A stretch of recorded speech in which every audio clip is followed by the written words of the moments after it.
এটা আসলে one of the best part of my life. Tennis cricket খেলে নিজের সর্বপ্রথম আয় কত ছিল? কঠিন একটা প্রশ্ন করছেন, কোনোদিন এই প্রশ্নের সম্মুখীন হই। 4 বলে লাগতো 24 রান, আর আমি ওই 4 বলে 4টা ছক্কা মাইরা। আপনি তো মূলত একজন ব্যাটসম্যান।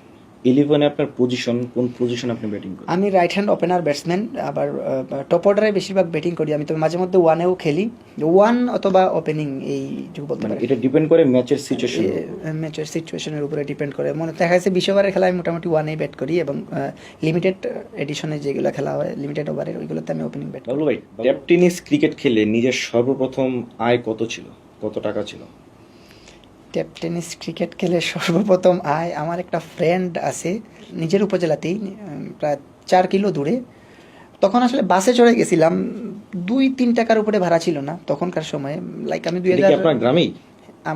আমাদের উপজেলার ভিতরে, গ্রাম, পাশের গ্রামে। আচ্ছা, লাইক আমরা 2টা ফ্রেন্ড গেছিলাম, আমি আর আমার মাসুম একটা ফ্রেন্ড আছিল, আমরা দুজন গেছিলাম, দুজনের 50 টাকা দিছিল, ওই 25 টাকা আমি 25 টাকা। মানে এই প্রথম 25 এটা টাকা? হচ্ছে প্রথম ক্ষেপ, মানে আচ্ছা। জীবনের প্রথম ক্ষেপের টাকা। তো এই যে মানে এইভাবে যে আর্নিং করা যায়, বা এই ট্যাপ টেনিস দিয়েও যে মানুষের জীবন বা এইভাবে যে শুরু করাটা, এটা কি তখন ওইখান থেকেই 25 টাকা থেকে শুরু? 25 টাকা থেকে আসলে শুরু। তখনকার সময় ট্যাপ টেনিসের তো ডিমান্ড ছিল না, বর্তমান সময়ে যেভাবে ট্যাপ টেনিসের ডিমান্ড, তখনকার সময় আসলে ফ্রেন্ড বন্ধুর খেলা মানসিকে খেলতো, একে অপরের মনে করেন হালকা নাস্তা টাস্তা দিলেই মানুষে খেলাতে যাইতো তখনকার সময়। লাইক আমি বলতেছি 2010-11-র কথা আমি বলতেছি, অনেক অনেক আগে। অনেক আগের কথা, আজ থেকে 14-15 বছর সামথিং, এরকম আগের কথা। কিন্তু বর্তমান ট্যাপ টেনিস ক্রিকেটটা অনেক ডিফারেন্ট। মানে আর্নিংয়ের শুরুটা যদি বলতেছেন আপনি, যেহেতু বলতেছেন এই জন্য আমি বললাম যদি 25 টাকা, আর পরবর্তীতে সময়ে আসলে 2015, 16, 17-এর পর থেকে মোটামুটি ট্যাপ টেনিসের ভালো একটা ডিমান্ড বাংলাদেশে চালু হয়েছে। এরপর থেকে আসলে বড় পর্যায়ে আসা এবং ভালো আর্নিং শুরু হয় আর কি। জার্সি নাম্বার 33 বা বাবলু 33, এই রহস্যটা কি? কঠিন একটা প্রশ্ন করছেন, কোনোদিন এই প্রশ্নের সম্মুখীন হয়নি। আসলে 33 এটার কারণ হচ্ছে হার্দিক পান্ডিয়া ইন্ডিয়ার। আচ্ছা। কেন হার্দিক পান্ডিয়া, পাশাপাশি শেন ওয়াটসনকেও বলতে পারেন। আমার দেখা মতে পৃথিবীর যত ভালো অলরাউন্ড পেস বোলিং অলরাউন্ডার আছে তারা 33 নম্বর জার্সি পরে। জার্সি যখন নম্বর দেওয়া স্টার্ট হয় তখন আমি একদিন আমার ফেভারিট জার্সি ছিল 18 নম্বর জার্সি, বিরাট কোহলির জার্সিটা। বিরাট কোহলি খেলা আমার ভালো লাগতো এই জন্য। পরে আমি ভাবলাম যে আমি তো পেস বোলিং অলরাউন্ডার, আমার আসলে 33 নম্বর পরা উচিত। আর হার্দিক পান্ডিয়া ওই পাকিস্তানের লোক একটা খেলাতে খুব ভালো খেলছিল, একটা ম্যাচে চ্যাম্পিয়ন ট্রফিতে মেবি ইন্ডিয়া হারছিল, ওটা খেলছিল। তখন আমি বললাম যে আমি তো পেস বোলিং অলরাউন্ডার, আমি তো 33 ইউজ করা প্রয়োজন আমার। এই থেকে আসলে 33টা স্টার্ট। কিন্তু পরবর্তী সময়ে বোলিংটা তো আমি বাদ দিয়ে দিছি, 2017-এর পরের দিকে আমি বোলিং টোটালি বাদ দিয়ে দিছি। এরপর থেকে আসলে 33 নম্বরটা আর চেঞ্জ করা হয় নাই, তো ওইভাবেই সাজানো। তখন পরবর্তী যখন আমি বাবলু 33 পেজ খুললাম 2022-এ, তখন থেকে আসলে 33 আমার নিজের সাথে জড়িত হয়ে গেছে। এইটা হচ্ছে 33-এর মেইন কাহিনী। টেনিস ক্রিকেট খেলা নিয়ে আপনার ক্রিকেটের সবচেয়ে সুন্দর বা মানে স্মৃতিমূলক ঘটনা? টেপ টেনিস ক্রিকেট নিয়ে আমার সবচেয়ে সুন্দর ঘটনা বা ফেভারিট ইনিংস যদি বলেন, ফেভারিট ইনিংস যদি বলেন, আমি তখন ইয়াং প্লেয়ার বলতে পারেন আমাকে। ওইভাবে বাংলাদেশের সবাই আমার চিনে না।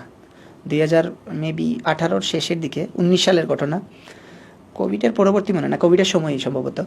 আমি খেলতে গেছিলাম ভৈরব। প্রথমবার আমি আসলে বাইরে খেলতে গেছি, মনে করেন আমার জেলার বাইরে, নিজের জেলার বাইরে, বিভাগের বাইরে। আচ্ছা। বিভাগের বাইরে আমি খেলতে গেছি, সিলেট বিভাগের বাইরে। হ্যাঁ, সিলেট বিভাগের বাইরে খেলতে গেছিলাম। আর ওই ম্যাচে আমি একটু দেরিতে ব্যাটিংয়ে নামছিলাম। আমাদের লাস্ট ওভারে জোরের জন্য প্রয়োজন ছিল 26 রান। তখন নন স্ট্রাইকের আমি নন স্ট্রাইকে আসছিলাম, উনি আমার স্ট্রাইক দিছিল। লাস্ট 4 বলে জিততে লাগতো 4টা ছক্কা, 4 বলে 24 রান লাগতো। একটা ওয়াইড দিছে আর উনি আমার একটা সিঙ্গেল দিছে, আমি 1 বল ডট খেলছিলাম। পরে 4 বলে লাগতো 24 রান, আর আমি ওই 4 বলে 4টা ছক্কা মাইরা ম্যাচটা জিতাইছিলাম। আমার লাইফের মনে করেন টেপ টেনিস ক্রিকেটের টার্নিং পয়েন্ট বলতে পারেন। আর এটাই আমার লাইফের ওয়ান অফ দ্য বেস্ট ইনিংসের মধ্যে একটা, আর ওইটাই সবচেয়ে স্মরণীয় দিন আমার টেপ টেনিস ক্রিকেটে। পাশাপাশি আমার অনেক সেঞ্চুরি আছে, অনেক 50ও আছে, কিন্তু ওই যে 4 বলে 4টা ছক্কা লাগে, প্রেশার একটা মুভমেন্টে, মানে হিউজ ক্রাউড ছিল ওইখানে, ভৈরবের মধ্যের চর জায়গাটার নাম, ওইখানে আমি ম্যাচটা জিতাইছিলাম। ওইটা আমার one of the best innings, মানে বেস্ট নক বলতে পারেন। বেস্ট নক বলতে পারেন। প্রিয় ঘোরার জায়গা? ঘোরার জায়গা যদি বলেন আপনি সমুদ্র কিংবা পাহাড়, আমি পাহাড় বেছে নিব। আমি আসলে সমুদ্র এত বেশি আমার ভালো লাগে না, কিন্তু পাহাড় যে কোনো জায়গায় আমার ঘুরতে ভালো লাগে। কারণ আপনার ছোট থেকে তো পাহাড়ের আশেপাশেই বড় হওয়া, পাহাড়ের আশেপাশেই বড় হওয়া, এই জন্য আমার পাহাড়টা বেশি ভালো লাগে। আপনার পরবর্তীতে যারা আপনার জুনিয়ররা আসতে চায় এই ক্যারিয়ারে, তাদের জন্য কি কোনো সাজেশন দিবেন? সাজেশন অফকোর্স থাকবে। যারা ইয়াং প্লেয়ার আছে, বিশেষ করে যারা নতুন করে শুরু করতেছে, আসলে প্র্যাকটিস করবেন এবং যদি ভালো খেলেন তাহলে ইনশাল্লাহ সুযোগ হবে। যখন ছোটো ম্যাচগুলা খেলবেন তখন দেখা গেছে আপনি ভালো খেলতেছেন, একটু যখন বড় ম্যাচে সুযোগ হবে, মনে করেন আমাদের এগেনিস্টে আপনার খেলার সুযোগ হয়েছে, আপনি ওই ম্যাচটা জিতানোর ট্রাই করবেন, আমাদেরকে হারানোর ট্রাই করবেন, তখন কী হইব, আপনি এমন একটা ইনিংস খেলবেন, এমনভাবে বোলিং করবেন যাতে আমাদের চোখে লাগবে ইনশাল্লাহ। আর আমরা সবসময় ইয়াং প্লেয়ারদের সুযোগ দিই। বাংলাদেশ টেপ টেনিস ক্রিকেটে অনেক ইয়াং প্লেয়ার আমাদের মাধ্যমে উঠতেছে উপরে বর্তমানে। আমরা পিওর যারা ট্যালেন্ট আছে তাদেরকে আমরা সুযোগ দেওয়ার চেষ্টা করবো ইনশাল্লাহ।